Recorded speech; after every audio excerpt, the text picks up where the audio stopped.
priority in Vietnam? What do you think? No, I don't think so. Okay. Is there a strong learning culture in Hong Kong? Yes or no, but I think in most of the companies, I don't think so. For a lot of the employees, they seems to be pushed by the company to learn. For them, I don't really think they are really interested to learn. I see. Right. So one of the things that we have been that I have been doing the research and been reading a lot is that when a company has got a very strong learning culture, those companies will be able to stay in the forefront of standing out, in the market. And of course, one of those companies would be like Apple. We have heard that Apple right now is worth $1 trillion. Last Thursday, this is the first company in the world to have reached $1 trillion in terms of market share. And Apple is a company that focuses a lot on learning and making sure that learning is fun, learning is a priority, and learning has got to do closely linked with innovation. When you learn, you innovate, and when you innovate, you will start to be creative. And when you are creative, then you are able to come out with innovative products that will dominate the market. And that's one of those things that are very, very key. Why we are talking about making learning culture a key priority. And we must, if you are,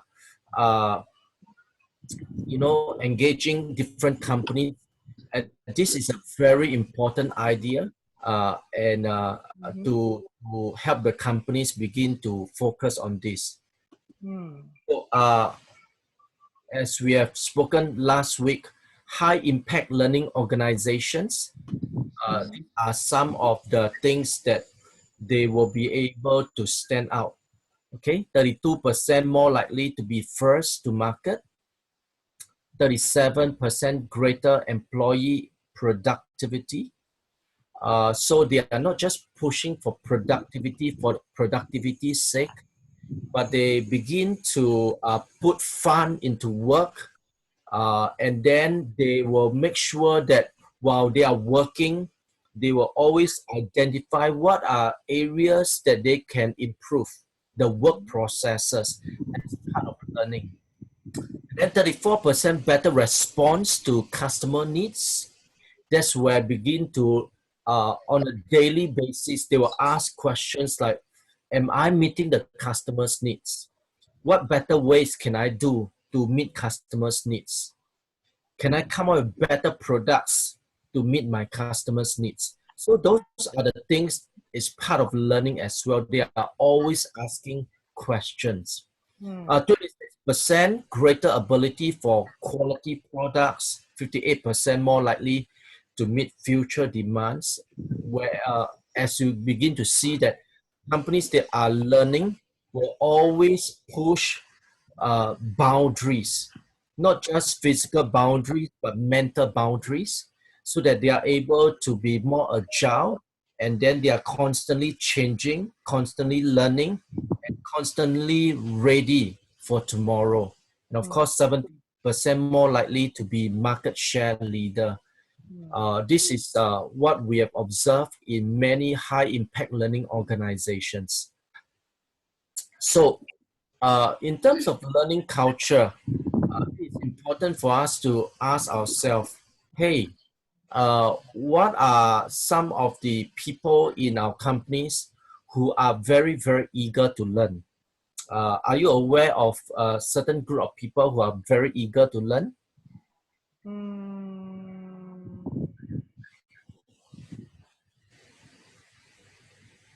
if you observe different groups of people in a company, there is particularly one group of people that is very, very keen to learn. Yeah. Which group? In my previous company, that is the middle manager. They are the Middle one. manager, okay. The middle manager, yes, but possible. But there is one group of people, they are the millennials. They are also known as the Gen Y. Yeah. The people who are in their 20s and early 30s, they are the keen learners. They care about learning and development a lot, a lot. So there is this survey that was done, and to find out more about the millennials, these people, they really value developmental opportunities as part of their work. And that's where 87% of them claim that development opportunities are very important in a job. If you want to keep and retain millennials, you must make sure that you put learning as part of key priority. Because many companies, they say, oh, it's so hard to keep the Gen Y. It's so difficult. These people are the toughest right now in many companies. They find hard to engage them. If we want to really engage them, is to put developmental opportunities in their daily work. And when you are able to engage them in this way, you are able to retain them. And this group of people is also very innovative. They are creative. They like to generate ideas because they are very tech savvy. And that's where if you can engage them, and then they in turn give you a lot of ideas and creativity, and that's where your company is able to drive growth. People like Mark Zuckerberg, who is the CEO of Facebook, that's the kind of generation. They are able to push deep new boundaries. Yet this group of people, when they are asked, this 39% of them strongly agree that they learn something new in the past 30 days in organizations. That means many organizations are not providing sufficient learning for them in the last 39 days. So very important is for us to begin to say, hey, what are we doing to engage them? And then 60% say that they are open to a different job opportunity.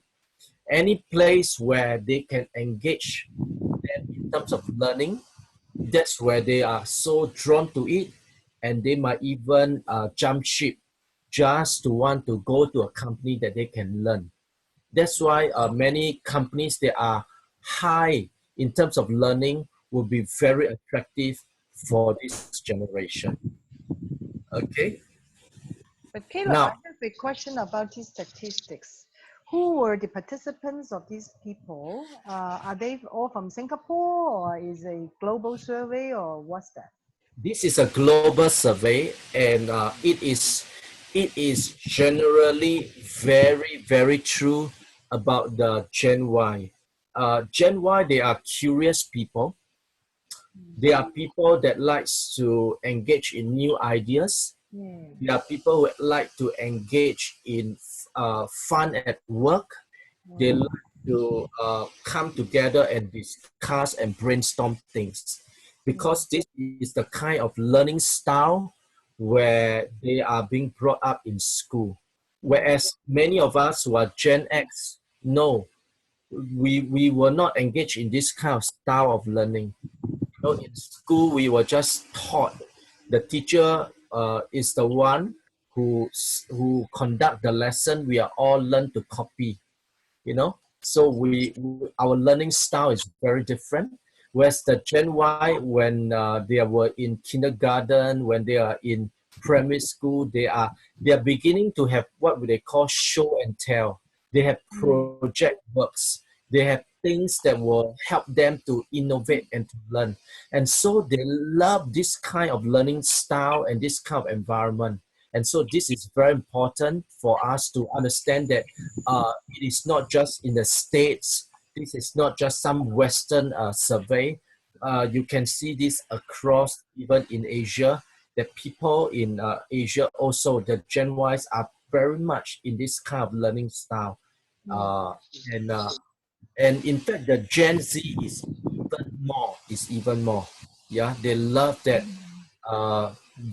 Later on, we will learn more about the different generations, how they learn. Very interesting. Yeah. So the next thing that we want to look at is learning culture involves three major areas. If you are an organization, if you want to really create a very strong learning culture, there are three areas to look at. Number one, you must have learning opportunity for the staff. Yeah. The second one is learning capability. And then the third one is having that kind of wonderful learning environment conducive for people to learn. So let's look at the first one, learning opportunity. What does that mean? What does that mean by learning opportunity? That means that it is very important that companies must be able to provide relevant, or they must curate resources and materials that are relevant to the employees. We know today that a lot of contents can be found in the internet. Anytime you can actually go into the net and find a lot of informations. But ready information in the internet does not mean that the employees know how to draw resources from these places.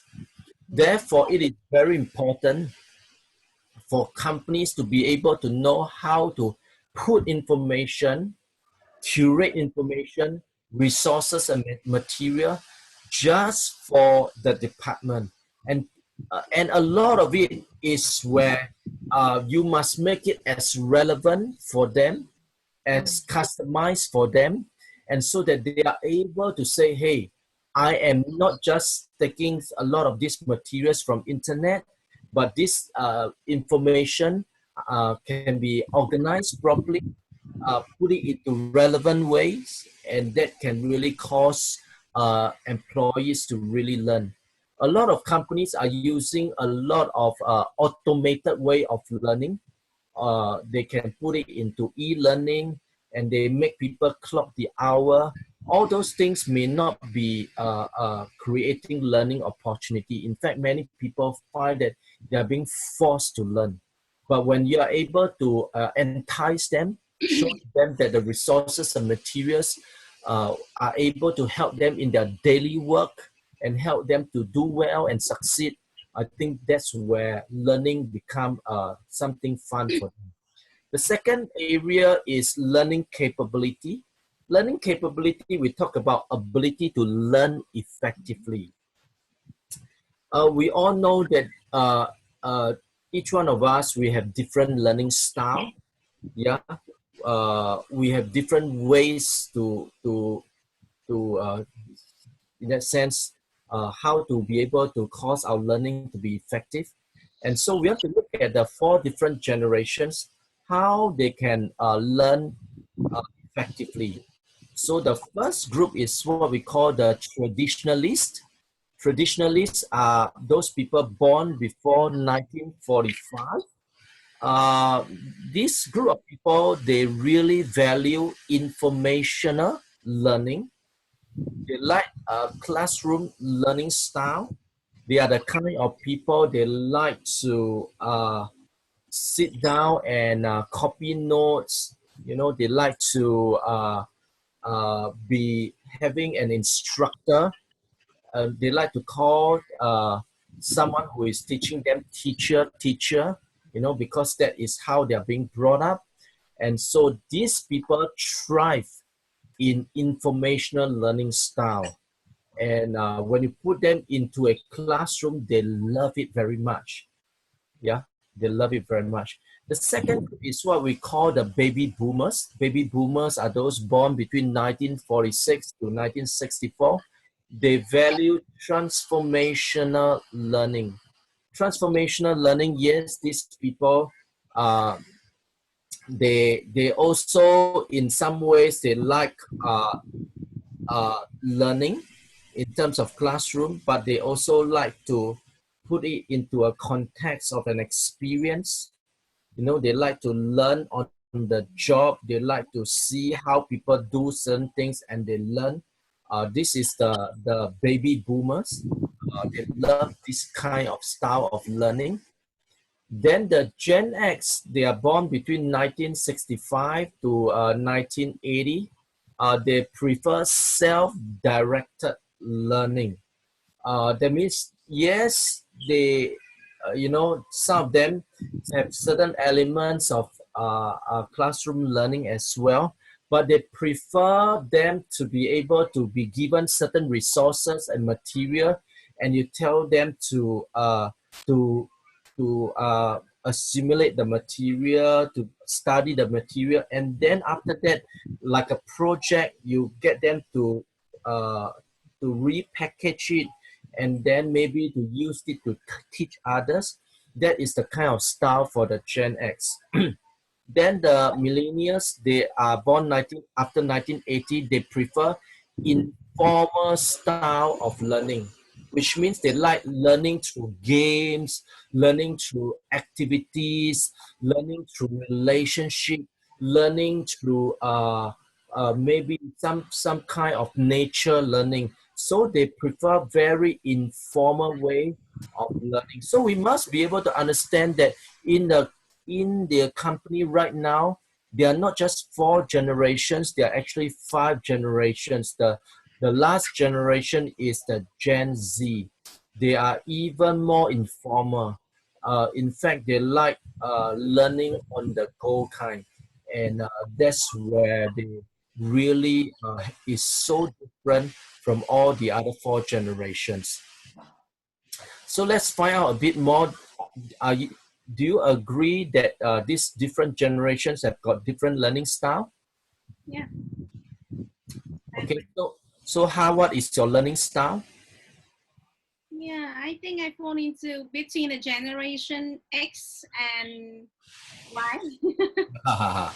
Okay, when you say your kids are grown up, I can't believe it. Yeah. Yeah, grown up here, they're still small, but I do not have to take care of them sitting beside them. No, we spend some time together, but not all the time. I see. Okay, so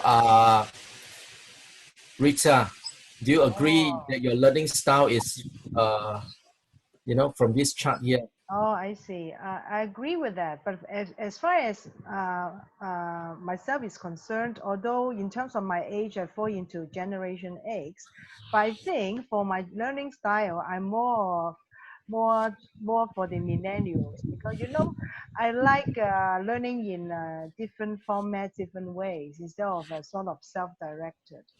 So Yeah. I like any form of learning. So like webinars or any type of learnings would be good for me. So I think in terms of style, I would Wonderful. be I will be part of the millennials. Yeah. Yes. Mm-hmm. So we can see that it is important if, let's say, a company is trying to structure learning for different groups of people. I think it is very important to consider the diverse learning styles, the diverse training learning methods, and to make learning as fun as possible, and then cater for the needs. Because at the end of the day, what we want is learning transfer. We want learning retention. Those are very, very important key. Okay, we want to welcome Mei Qian. Mei Qian. Hi, Mei Qian. Mei Chen has joined us. Yes, I can see her name up Oh, really? in Okay, front of the okay. screen, but we can't hear her. Okay. Okay. Hello, hi, Mei Qian. Hi. Welcome, welcome. Over. No, no, no. We are still in the midst of it. We are talking about you know, let me go back to just now that chart so that you can understand. Sorry. Yeah, we're talking about if you want to build a learning culture within the organization, there are three elements, three areas that you need to be able to do well so that it becomes a productive opportunity. And then number two, learning capability. Then number three, learning environment. And so we were talking about learning capability is the ability to learn effectively, whereby we need to see that there are diverse generations with diverse learning styles, and then there are different ways to engage them so that there will be higher learning retention and also higher learning transfer. And so these are the four different ways to engage them in order for them to learn effectively. So we want to also look at the 3E learning platforms.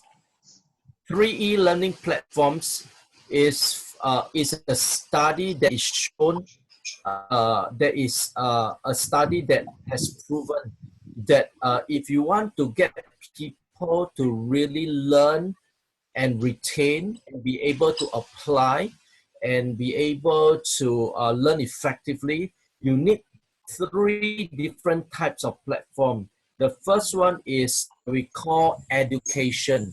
Education would mean that you need an instructor, you need a teacher, you need a mentor, you need someone to be able to instruct you because it is very important that we have the relevant knowledge. But the knowledge, the cognitive knowledge alone is actually covers only 10% of real learning, because real learning is more than information. So therefore, if you want someone to be able to grow and excel at work in terms of learning, education is 10%. And then next one is exposure. Exposure covers 20%. Exposure to a mentor, exposure to a different work environment, yeah. Expose them to different departments, expose them to feedback and different things. So that is 20%, which is more important to just sitting in a classroom. So that's the second E, exposure. The third E is experience, 70%. That means putting them on a stretch goal, a stretch project, stretching them in their mind, their capacity, in facing challenges, in overcoming difficulties, in getting them to face something that is beyond just a textbook. And that's where they learn the most. 70% has to be designed in that way. So 10, 20, and then 70%.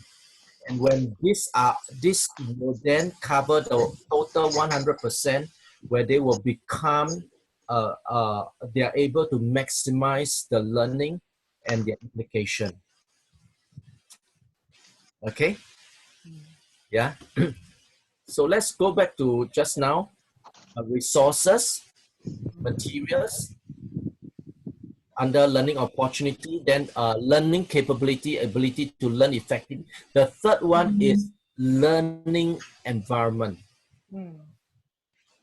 which is very important that the right environment for learning. And this is like the greenhouse effect.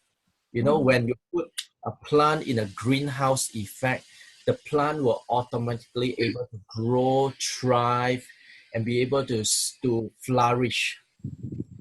And not every company has that condition. Yeah, because in order to be able to see a productive learning culture, it has to be very, very intentional. So we want to look at some of the things that that can show us whether the environment is conducive for learning and for growth. These are some of the questions. Number one, are employees given room to practice new skills in situations where mistakes are allowed and experimentation is encouraged.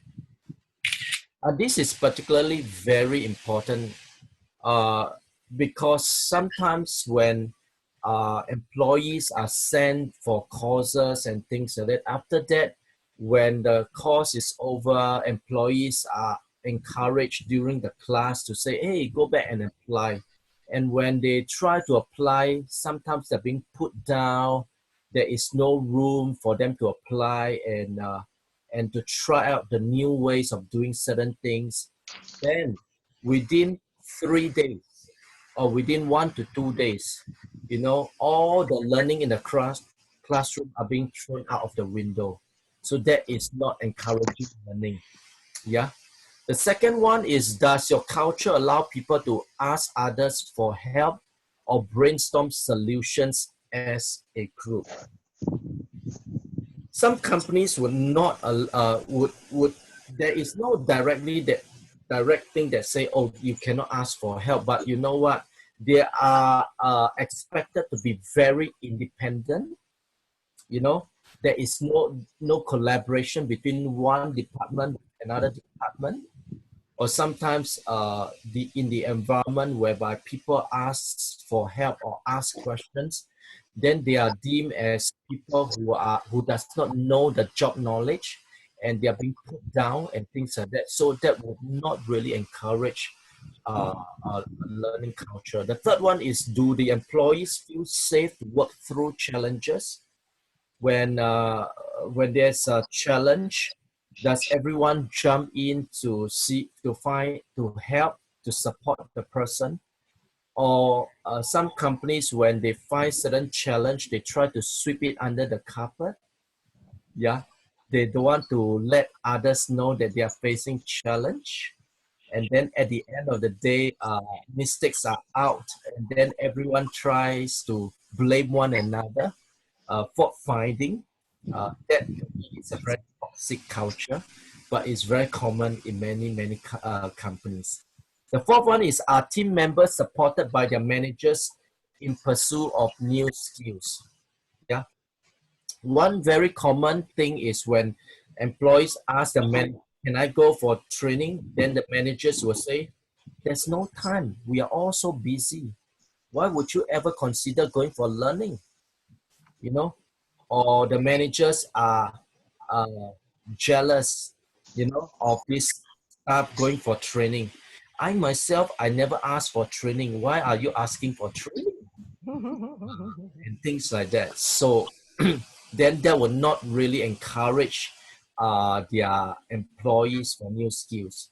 Well, even if, let's say, the company has certain budget, or budget constraint, when your employee is asking you to support in terms of new skills development, if you as a manager knows that, another company, another department, there's someone who may have this skill set, you may be able to link them up and having a session, just 1 hour, just a dialogue, getting them to ask questions and letting have a chance to even find out more. That's already a very strong support that managers can give. Yeah. The fifth one would be, are the employees given a chance to learn something relevant to the job during office hour as a form of new study? Yeah. Some companies that are really strong in learning culture, they are given like 5 days a year. You send them out to the field, learn something new, and just come back and do some presentation, get everyone to learn, do something that's very different out of the context of work, and make learning a priority. The last one is, are the diverse learning styles of the generations considered in the company to ensure learning effectiveness? Many companies are just using one style of learning. Yeah. Either it is the classroom learning or the e-learning. That's just like the most standard form. E-learning right now, if it's totally e-learning, is actually driving a lot of people away from learning because they are only asking people to clock in the hours, but there is no engagement in terms of human interaction. And this is not what people like to learn as well. But if you push everyone to the classroom, that's also not the most ideal style of learning as well. So all of this would then, help us to consider, are we making priority to make learning a real habit, priority in the companies? Now, there's like to show all of us here is that, to form a learning culture, there is this survey that's done that to find out, hey, for new employees who are engaged or being employed into the company, they actually observe the company right from day one. Whether this company is a company that prioritizes learning, it can be seen on the first day. In fact, when this survey is done, only 12% of employees strongly agree their organization does a good job of onboarding new employees. In fact, this survey tells us that employees make judgments and form opinions about their organization every single day, in fact, from the first day. Whether this company is a company that focuses a lot on learning, you can tell right from day one. How I'm being onboarded to the department. Is there someone that will guide me from day one into maybe my first 30 days or first 60 days in the company? Is there a system? Is there a structure? Is there a way whereby I am being helped to grow into the company's culture, system, process, SOPs? Many of them say no, not really. The onboarding process wasn't a fantastic one. So this is something for us to consider as well, making learning something that is so important right from day one. Yeah. Okay, so any question here? This is my last slide. I hope that you have learned something. Yes. Yeah, very interesting, especially about this onboarding. Yeah. For me, I don't have any questions in my mind.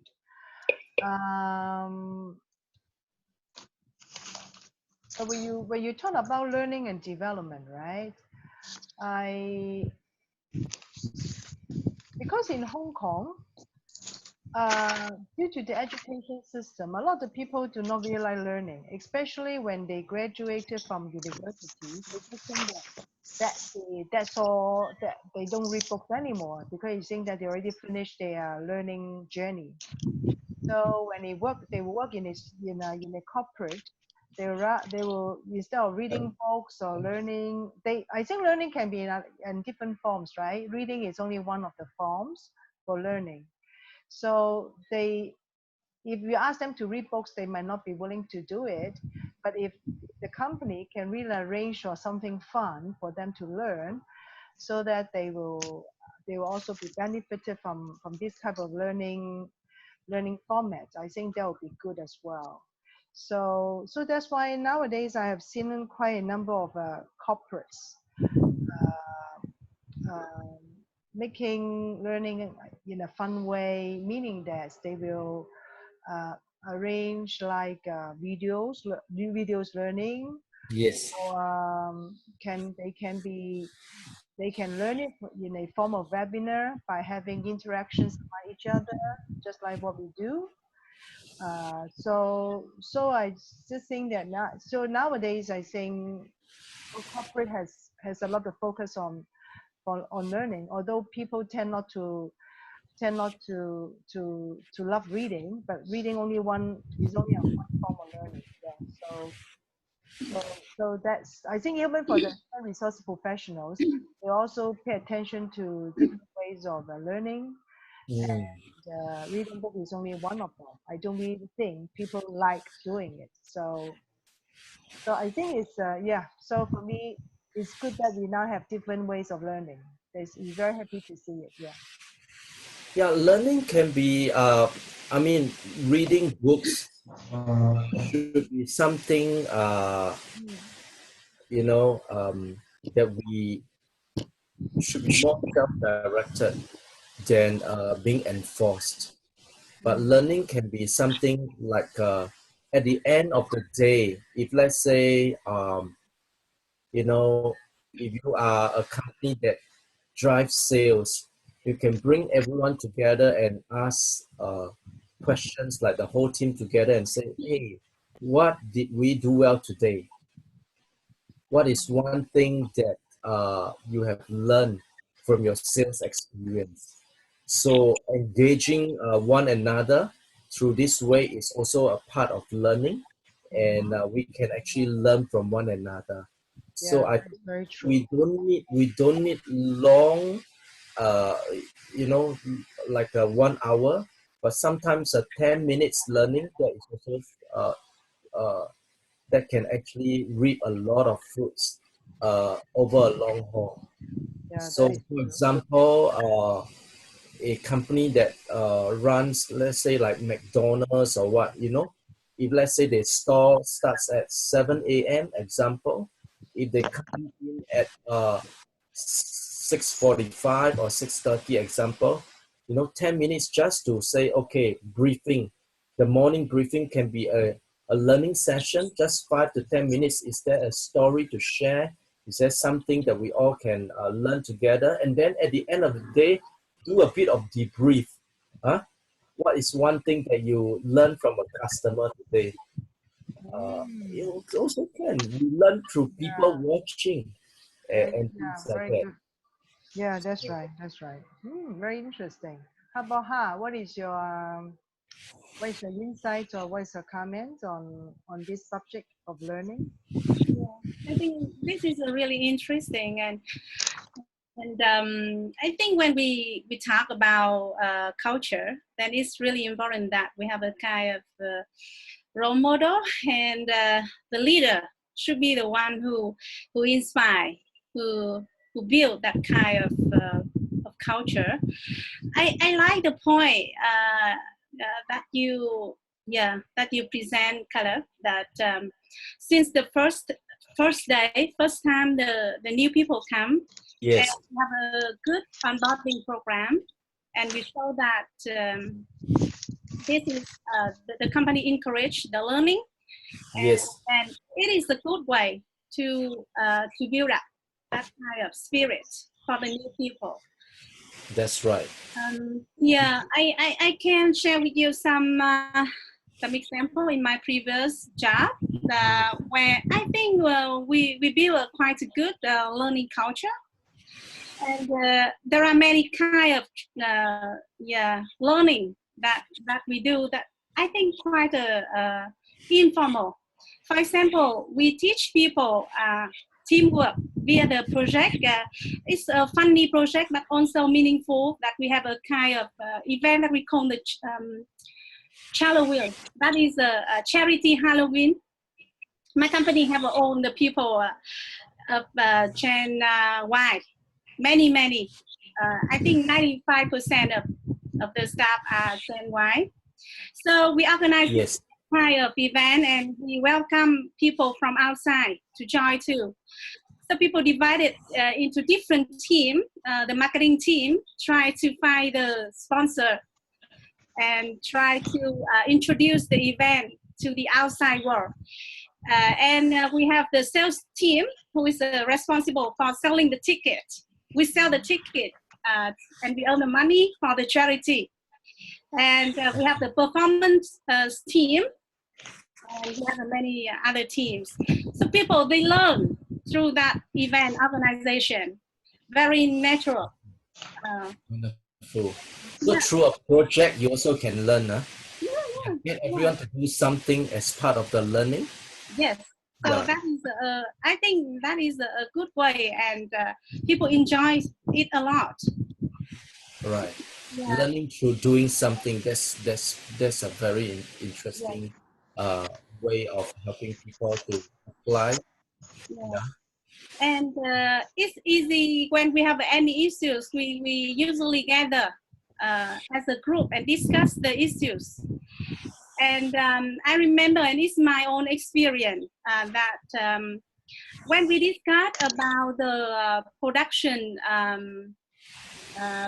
procedure, and we find out some issues, and some people try to propose the new way of doing the of implementing the production, and then the managing director say it sounds interesting, but yeah, maybe it's not the time now for us to try it, because we still have to deliver. We have all the contract and other things. So the one who, the project manager who proposed the idea was sad. So after the meeting, I come and sit and told him that please share more details with me, and we can discuss further. And after that, when he shared it with me, then I asked him to write down the idea, and we will gather a bigger group. I involve more people from production department and R&D department, and then we discuss together and we build up a plan. And then I asked the management board to give us 30 minutes to present our plan. And then we persuaded them that, and the managing director finally agreed that we can carry out the project with the new batch of employee and with the new product that we are going to offer to the clients. Wow. It become the second, the second way of produce in the company. So we have the second production procedure.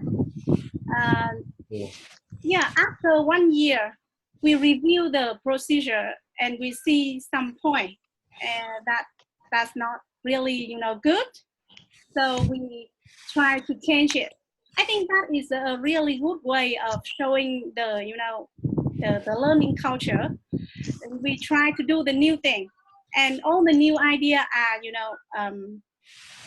supported and motivated to develop further. Yeah, so that is the other example, and I myself feel really proud because I'm not a person, a production person. I'm a HR one, and who work with that, and I learned many new things about production, about technical, and it's really interesting. And I can also, during the time that we carry out the project, other people also can learn from me about the management and other things.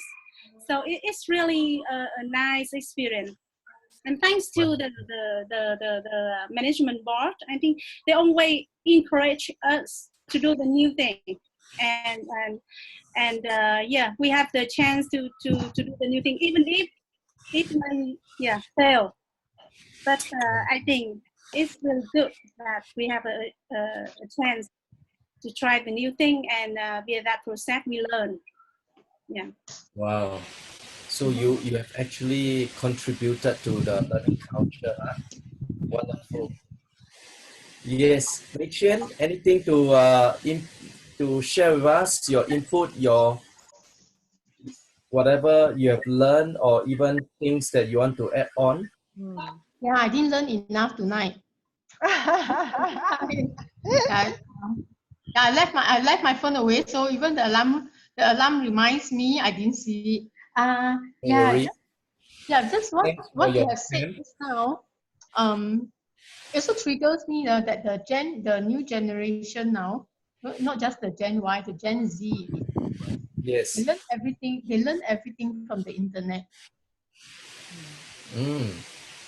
So I don't know whether it's like when they learn such things from the internet, whether which also shows that their attention span is really short and diverse. And the other thing is the validation of the information or the things they are learning. Also, That's whether right. it is the right thing or the wrong thing, whether it's in line with the company's culture or not. So I wonder how the future of the companies, those of the L&D learning and development side, how should company handle such things? Right. Do we need to, Very do we interesting. still need to have our own in-house train learning, or direct them to resources and let them learn in their own time? Right. Very interesting. It is true that the Gen Z, they trust the internet more than the instructor. Oh, So that's true. if the instructor, let's say in polytechnic or in the in a polytechnic, while the lecturer is conducting the lesson, whatever the instructor says, they will validate it against the internet, or they will check the source from internet and see if the lecturer is telling the truth, and but they will believe not in the lecturers but actually what the internet says. That is very, very true. Very, very true. So how do you think we can get the Gen Z to learn if that is the case? I really have no idea right now, but at least that is what I see from my Gen Z. So I think a lot of it is to gear them towards so for the Gen Z is low in information, high in what? What do you think? Low information, high interaction. Yeah. So high in interaction and high in application. Which means that for the Gen Z, you don't need to give them a lot of information because they know where to fish the information. But you want them to be able to apply the information and also to demonstrate the information. That's where you will see them fumble, you will see them getting a bit nervous, or you'll see them trying to piece the information and making it work in their mind and their hearts. And so letting them demonstrate the information. So if you are teaching on how to accelerated learning, let's say the topic is on accelerated learning, how do you do speed reading in 1 hour and complete a book? So the information, you don't need to teach them a lot, you can just tell a few things. Okay, so this is what we are going to do. We are going to get everyone to demonstrate if you are able to do so, and so you get them to really apply more and demonstrate more, come out to do role play more and things like that. So get them into the mode of doing and demonstrating rather than information downloading. That's where the Gen Z, we need to do a lot of that.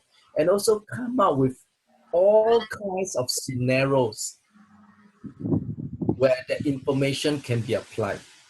Because scenario is not always common in the internet. They will have the internet has a lot of information in terms of principles, concepts, and ideas, but they may not have all the scenarios where the working world, real world, has got diverse scenarios. Can they learn how to uh, come up with their own stories and things like that? Yeah. Yeah, I think that is very true. That's why personally I like to learn from sharing. That's why I love organizing sharing sessions, because we can learn from each other's experience. And Right. people love hearing stories, right? Instead of theories. So through this kind of sharing sessions, we can hear different stories. Some are stories telling us how to avoid mistakes.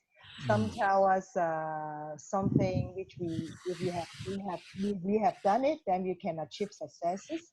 So I love sharing, and that's the best way for me to learn. And I'm pretty sure that it will also apply to other people, because people don't love read a lot in general, and they love hearing stories and learn from the other people's experience. Like that would be the quickest way, and also the interactive way of learning for me. Yeah. So if let's say you are the person who is the facilitator or the trainer, Mm-hmm. and your learners are the Gen Z, and when you are saying and they are looking at their phones or they are looking at their tablets or their laptop, what do you think they are doing? I think first and foremost, there must be some kind of rules before we start the session, and I would rather have them to move away all their sort of the electronic gadgets, okay, in order for them to be focused. I see. Unless the session requires them to use their iPhone or the iPad to do the exercise, that would be an exception. Otherwise, I don't think the people can read their phones while they are having the sessions. Because I always believe that concentration or focus is the key. Also applies to learning. So for me, first and foremost, I would just tell them to move away all their gadgets before we start the session. It I see. applies to millennials as well, because they also need to be focused. Michelle, do you think if we enforce this kind of rules to the Gen Z? Interestingly, last year I did a workshop with Singapore Poly, right? Yeah. The students, I think because the lecturers are around, so they don't use their phone unless they need to check or validate something. So come back to the point that Caleb mentioned just now. But when there's information new on the screen, even they will say, yeah, but they don't take out their phone to take photos. The people who take out their phones to take photo of the screen are all the older generation. Really? Come and say, yeah, you may want to take this down, this information. And then none of them were taking it down, you know. None of them taking it down, not using the phone and also not writing notes. They just look at it, they understand it, they try to interpret it on the spot. Very interesting. Very interesting. But after that, of course, I don't know whether they capture the information and retain the information or not. But the good thing is that they actually interpreted the facts or the whatever that was that I asked them to look at. They interpreted it on the spot rather than just merely taking notes or taking a picture of it and then after that it's probably left in the phone. I see. I don't know whether that is something that the other generation, like our generation, should learn from them as well. I think a lot of times we really just capture the information on the phone, but we may not go back to the phone and look at it. I see. Yeah, that is very true. I always do it. I just use my phone to take pictures. Together, review the pictures that I have. After that, we have too many pictures. Yeah, that is very true. Yeah. The Gen Z will check it out. That means whatever you say, they only believe how many percent? They will challenge the facts. That's right. They will challenge the facts. They will challenge the information, unless they see it inside the internet. That information is online.